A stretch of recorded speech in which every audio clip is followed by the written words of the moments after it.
All right. Good morning, everybody. Our podcast guest pulled out at the last minute, but the show must go on. So I wanted to spend a few minutes and really talk to you about what you're going to think is a crazy subject. Today is a great time to buy a house in today's market. Yes, today is a great time to buy a house at today's market. And I'm going to tell you why. I'm going to spend just a few minutes to tell you why um, that our market is creating a unique opportunity for you as a buyer to get the right house, get some seller concession money, and probably do a little bit better job on price than if you wait. Because right now I know the mortgage rates are a little bit higher, but I'm telling you they're going to adjust as inflation adjusts. The mortgage rates are going to come down. And so right now, what you have is fewer buyers chasing really a smaller inventory level, but still, enough inventory for you to take a look and find your next potential home. So nationally, right now, the average time on the market for a house is about 44 days.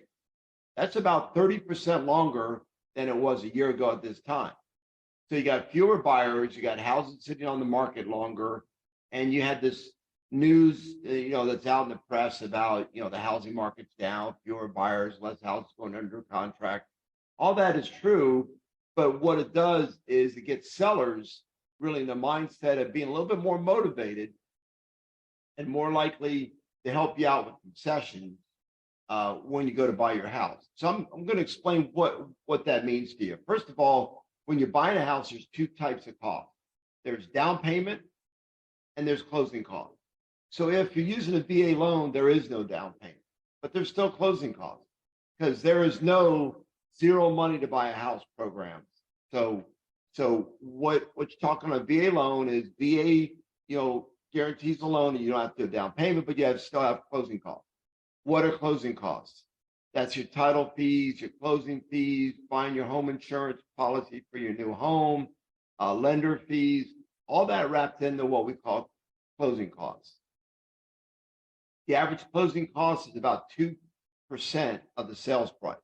So if you're buying a $400,000 house, the average closing cost is going to run about $8,000. So you got no down payment, but you're buying that $400,000 house, you still got $8,000 in closing cost money.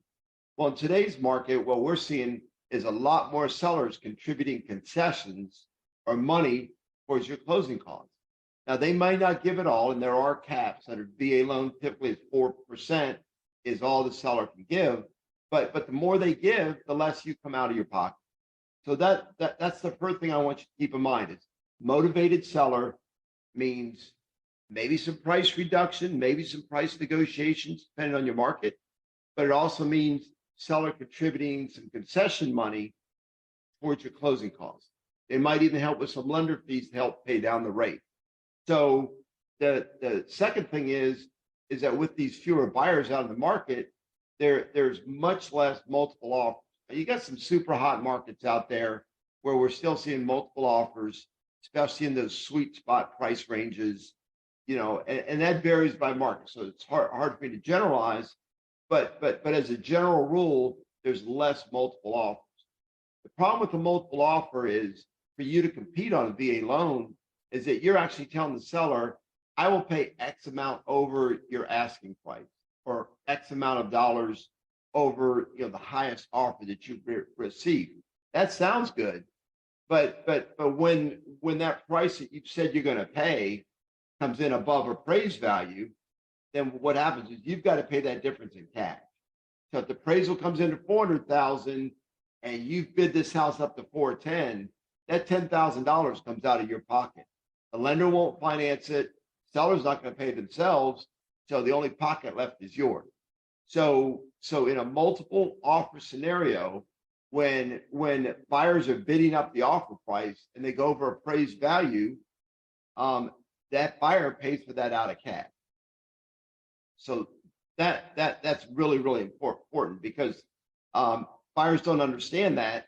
And on a VA loan, VA is only going to guarantee that value at a certain level. You got to pay the difference in cash. So yes, rates are a little bit higher right now. VA loans running, low 6 to mid 6. That's not great.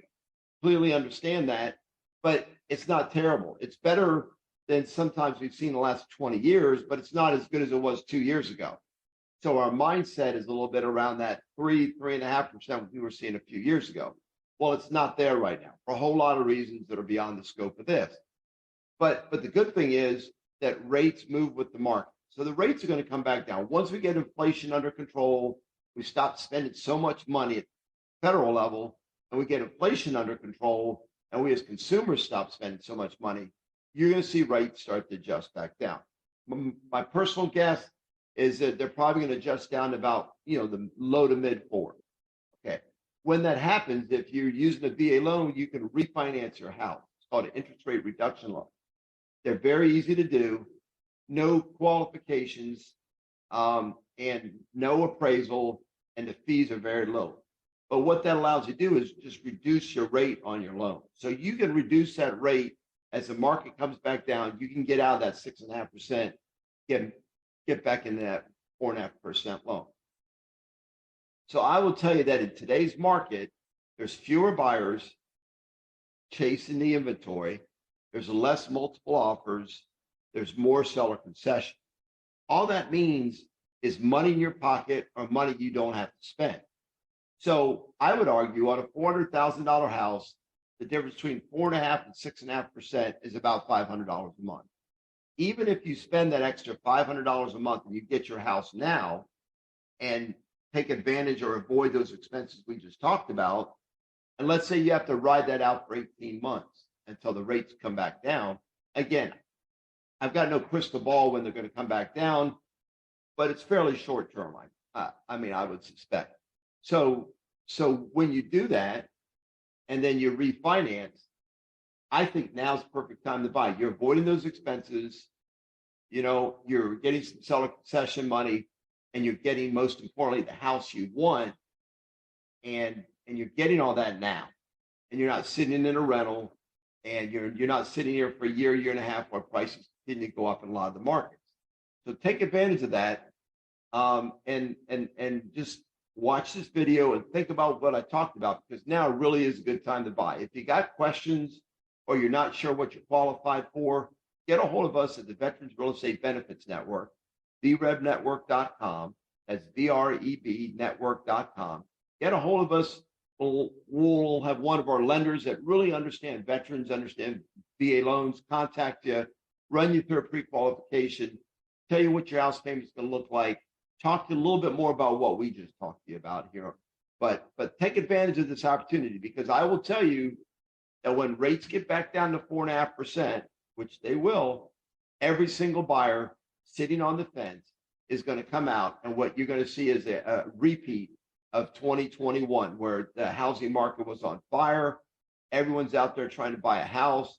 The inventories are going to be low, and multiple offers are going to ensue, and sellers are going to sit back and enjoy the ride, and they're not going to give you a penny in concession. So think about all that. If you got any questions, get in touch with us, VREBnetwork.com.